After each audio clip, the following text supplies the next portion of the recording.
Hey guys, सो आज की इस वीडियो में हम करने वाले हैं प्रेसिज राइटिंग। ठीक है। वैसे तो ये क्लास 12 ग्रामर का पार्ट है, बट वैसे भी बहुत सी क्लासेस होते हैं जिनमें प्रेसी करवाई जाती है। ठीक है। आज हम करेंगे प्रेसिंग, और इसको अच्छी प्रेसी लिखने का क्या क्या हमें मीन्स अच्छी प्रेसी लिखने के लिए हमें क्या क्या चीज़ें करनी होगी, कैसे हमारे फुल मार्क्स आएंगे प्रेसी राइटिंग में। तो ये सभी चीज़ों के बारे में, जो भी मेन चीज़ें होती हैं प्रेसी राइटिंग के बारे में, मैं उन सब चीज़ों के बारे में मैं आपको बताने वाली हूँ। ठीक है। Let's start our topic. तो एक अच्छी प्रेसी में मेन आइडियाज़ एक प्रॉपर ऑर्डर में, एक प्रॉपर अरेंजमेंट में होते हैं। ठीक है। अगर हम एक अच्छी प्रेसी की बात करें तो उसमें अच्छे मेन आइडियाज़ होते हैं, मेन पॉइंट्स होते हैं। ठीक है। और वो वेल ऑर्गेनाइज्ड प्रॉपर ऑर्डर में होते हैं। ठीक है। हमने क्या करना होता है, मेनली जो ओरिजिनल पैराग्राफ हमें दिया जाता है, एक ओरिजिनल प्रेसी जो हमें दी जाती है, हमने उसी में से जो मेन आइडियाज़ हैं उनको उठा के हमारी प्रेसी में लिखना होता है। ठीक है। तो प्रेसी लिखने के लिए क्या क्या रिक्वायरमेंट्स होती हैं कि आपने सबसे पहले तो जितनी हमें लिमिट दी गई है उतनी लिमिट में ही अपनी प्रेसी को लिखना है, जो हमें पैसेज दिया हुआ है। ठीक है। गिवन पैसेज है जो हमारा प्रेसी का, तो हमने क्या करना है, जितनी हमें प्रिस्क्राइब्ड लिमिट होगी हमने उसी के अंदर अंदर हमारी प्रेसी लिखनी है।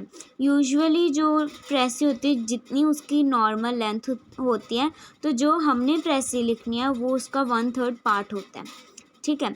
तो ये नॉर्मली सिर्फ एक पैराग्राफ ही होता है जो हम प्रेसी लिखते हैं। ठीक है।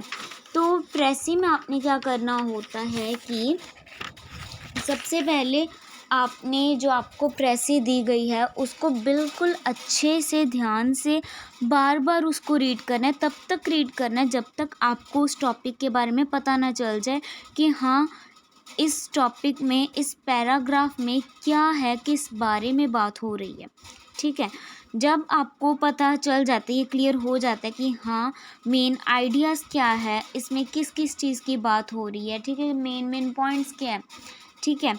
तो आपने क्या करना है, प्रेसी स्टार्ट करने से पहले, चाहे आपको क्वेश्चन में बोला गया है टाइटल लिखने को, चाहे नहीं बोला गया, आपने उसका जो मेन टॉपिक है, मेन टाइटल है, वो आपने उसका लिखना ही लिखना है। ठीक है। उसके बाद आपने अपना पैराग्राफ शुरू करना है। ठीक है। जब आपने जो अपना पैराग्राफ को बार बार रीड किया है तो आपको वहाँ से इम्पॉर्टेंट फैक्ट्स के बारे में पता चला होगा, है ना। तो जो मेन पॉइंट्स हैं उनको आपने एक ऑर्डर में रफली पहले लिखना है एक साइड पर। ठीक है। तो उसको अच्छे से, जो आपके मेन पॉइंट्स हैं उनको एक लॉजिकल सीक्वेंस में, एक अच्छे से सीक्वेंस में उसको आपने अरेंज कर लेना है। फिर आपने क्या करना है, आपने जो ये रफ़ स्केच बनाया है, रफ़ ड्राफ्ट लिखा है, ठीक है, तो जो ये चीज़ है आपकी, तो आपने जितने भी वर्ड लिमिट लिखी है, ठीक है, तो आपने उसको क्या करना है, रीड आउट करना है कि हाँ आपके कितने वर्ड लिमिट बन रही है। ठीक है। तो जब आपकी जो गिवन वर्ड लिमिट है, आपको प्रिस्क्राइब्ड लिमिट दी गई है, उसके लिए जो आपने जो रफ़ ड्राफ्ट बनाया है, अगर वो सुटेबल हो रहा है तो आपने क्या करना, उसको जो आपका मेन फेयर कॉपी होगा, ठीक है, रफ तो आपने कर लिया, अभी आपने जो मेन आपकी प्रेसी होगी तो आपने उसमें उसको लिख डालना है। ठीक है।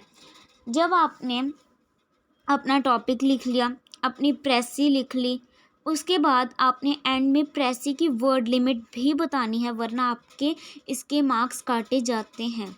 ठीक है। आपने वर्ड लिमिट भी वहाँ पर लिखनी है कि आपका 20 वर्ड्स की प्रेसी है, 30 की है, 40 की है, 45 की, कितने वर्ड लिमिट है आपकी, आपने वो चीज़ वहाँ पर लिखनी है। ठीक है। अभी अगर हम बात करें इरेलेवेंट मैटर की, तो आपने फिजूल की बातें नहीं करनी वहाँ पर पैसेज में। ठीक है। जो मेन पॉइंट्स होते हैं सिर्फ उसकी ही बात करनी है, उसमें आपने कोई खुद का दिमाग नहीं लड़ाना। ठीक है।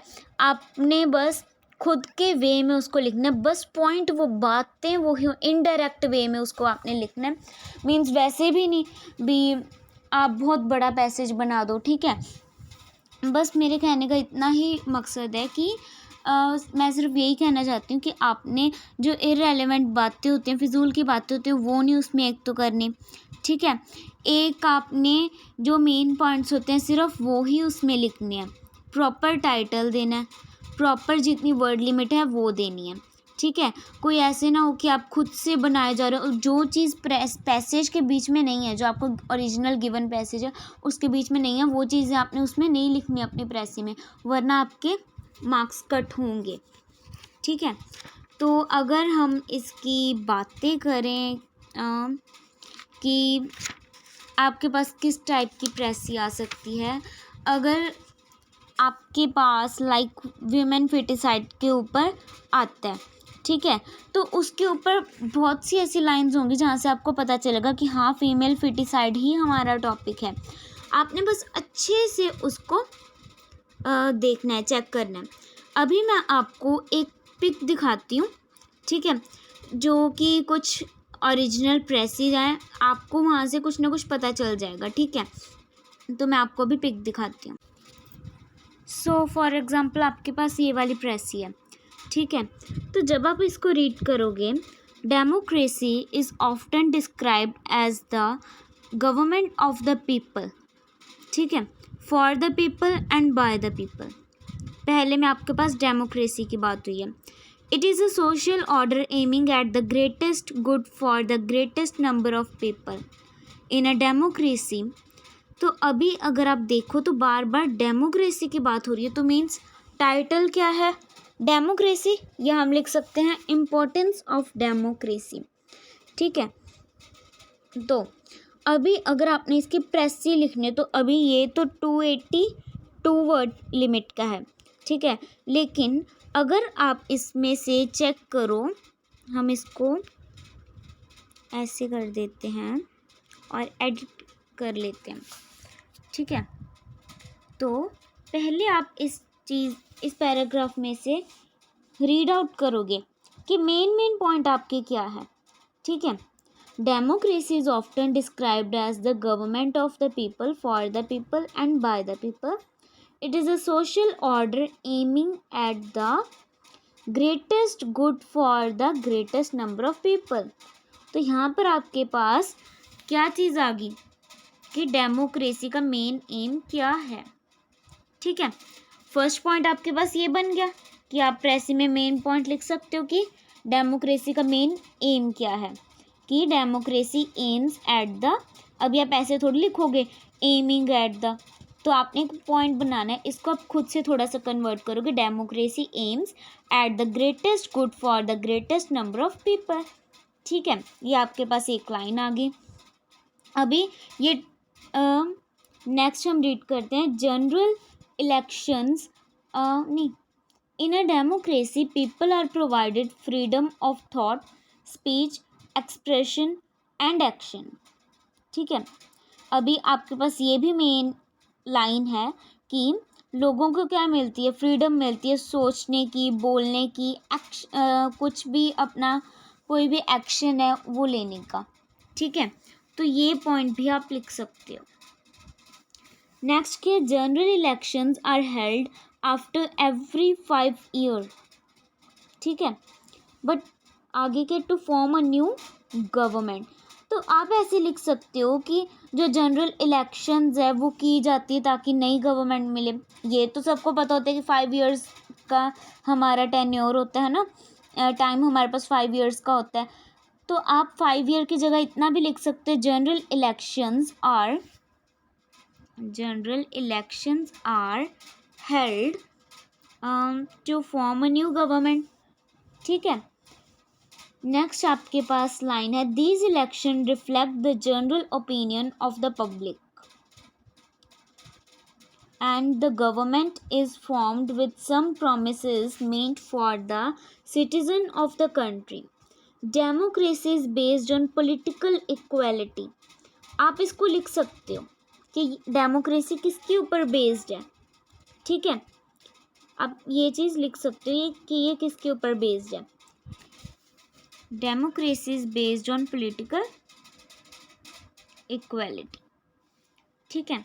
It means all the citizen irrespective of caste creed. अभी हमें पता है पॉलिटिकल इक्वेलिटी के ऊपर है, तो ये चीज़ हम नहीं भी लिख सकते तो भी चलेगा, नहीं भी लिखेंगे तो भी चलेगा।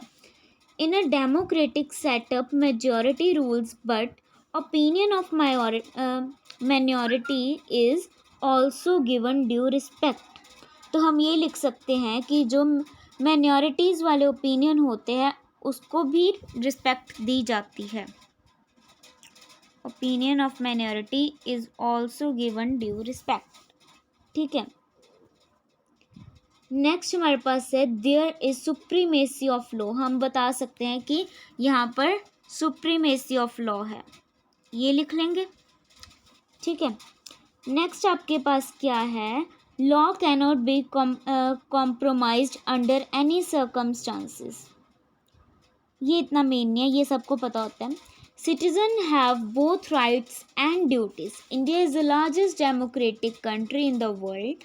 It is considered the finest form of government in which every individual above 18 year of age। हम ये मेन पॉइंट है कि कोई भी बच्चा है या कोई भी पार्टिसिपेंट है वो अबव 18 ईयर्स ऑफ एज होना चाहिए, 18 या 18+। ठीक है, तो ये चीज़ हम कर सकते हैं। ये लाइन को मैं आपको अंडरलाइन कर देती हूँ कि every individual above 18 year of age participates। ये चीज़ चाहे आप ना लिखो, participates in selecting the government। ठीक है, the government success and failure depend upon wisdom, consciousness and vigilance। Education plays an important role in making the right choices while casting the vote। ठीक है, while casting the vote। अभी आप यहाँ पर क्या है, people come together to fight against social evil such as poverty, inequality, illiteracy। They must be willing to work for uplifting all sections of society and। तो आप ये चीज़ भी लिख सकते हो कि जो लोग हैं, ठीक है, people must be willing to work for uplifting of sessions of society and perform their duty to nation. Second point को भी, जो आपके पास ये लास्ट सेकंड लाइन है, इसको एंड लास्ट थर्ड लाइन को आप बाइंड कर सकते हो। ठीक है, तो अगर आप इसको मैं एक बार अंडरलाइन कर देती हूँ। यहाँ पर आप लिख सकते हो कि दे की जगह पीपल लिख लो। People must be willing to work for uplifting all section of society and perform their duty to the nation. हाँ, तो आप इतना लिख सकते हो, ये आपकी प्रेस है। अभी आप देखो आपके पास कितनी ज़्यादा वर्ड लिमिट थी, 282 की वर्ड लिमिट थी। अभी अगर आप इसको काउंट करो, पहले तो आपने इसका टॉपिक लिखना है कि इसका टॉपिक क्या है, डेमोक्रेसी। ठीक है, title is the importance of democracy या अकेला डेमोक्रेसी। ठीक है, तो फिर आप क्या लिख सकते हो, इसकी प्रेसी। तो अगर आप इसको काउंट करो कि ये कितने वर्ड्स का बनेगा, काउंट करो, 1 2 3 4 5 6। वैसे तो ये more than I think so 80 words बनेगा। हम इसको काउंट कर लेते हैं एक बार।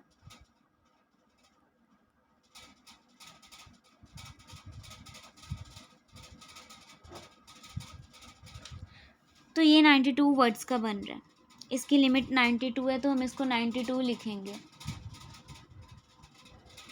ठीक है, तो यही होती है प्रेसी राइटिंग कि आपने सबसे पहले तो आपके पास एक ओरिजिनल पैराग्राफ दिया होगा।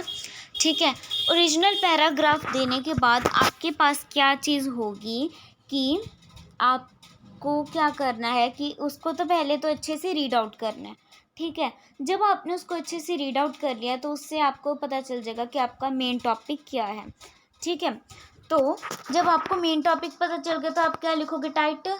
यहाँ पर हमारा टाइटल था द इम्पोर्टेंस ऑफ डेमोक्रेसी। तो फिर आप क्या लिखोगे, पैराग्राफ। पैराग्राफ में आपने सिर्फ मेन चीज़ें लिखनी है कि जो हम लिख सकते हैं। पॉइंट्स यही होंगे इसके बीच वाले, ठीक है। पॉइंट्स हम खुद से नहीं लिख सकते, पॉइंट्स पैराग्राफ के ही होंगे। बट जो मेन है, लाइक इसमें मेन क्या था, हम एम बताएंगे, ठीक है। ये बताएंगे कि हाँ बार बार जनरल इलेक्शंस करवाई जाती हैं ताकि नई गवर्नमेंट आए, होती हैं ठीक है।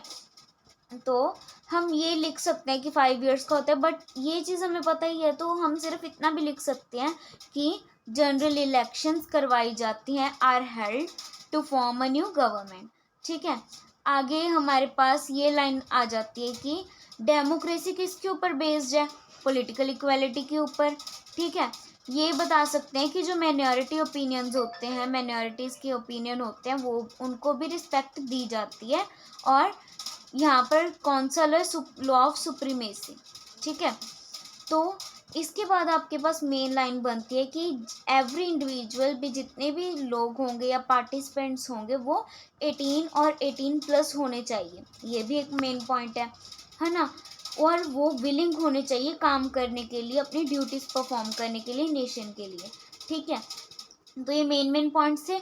हमने पहले इसको रफली अंडरलाइन किया, फिर हम इसको हमारा जो मेन फेयर पैराग्राफ होगा वहाँ पर लिख देंगे। उसके बाद जितने हमारे वर्ड लिमिट होगी वो वहाँ पर बता देंगे कि हाँ हमारी वर्ड लिमिट क्या है। हमारी वर्ड लिमिट 92 है, ठीक है। चाहे वो 80 बने, चाहे 81 बने, चाहे 90 बने, जो हमें गिवन वर्ड लिमिट मीन्स इसका 1/3। अभी ये तो 282 वर्ड्स का था, ठीक है, लेकिन हमारा भी 92 है, तो 1/3 के आसपास तो ये है, ठीक है।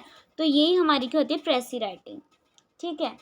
तो इसके बाद एक और मेन चीज़ है कि आपने ये चीज़ भी गिवन करने कि आपके ओरिजिनल पैराग्राफ की कितनी वर्ड लिमिट थी।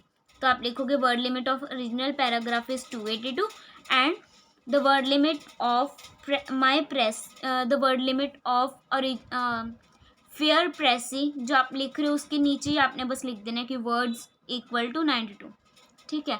तो यही प्रेसी राइटिंग होती है। आई होप आपको ये सारा समझ आ गया होगा। एंड अगर आपको मेरी वीडियो अच्छी लगी तो please like, subscribe and share करना मत भूलना। Thanks and have a nice day.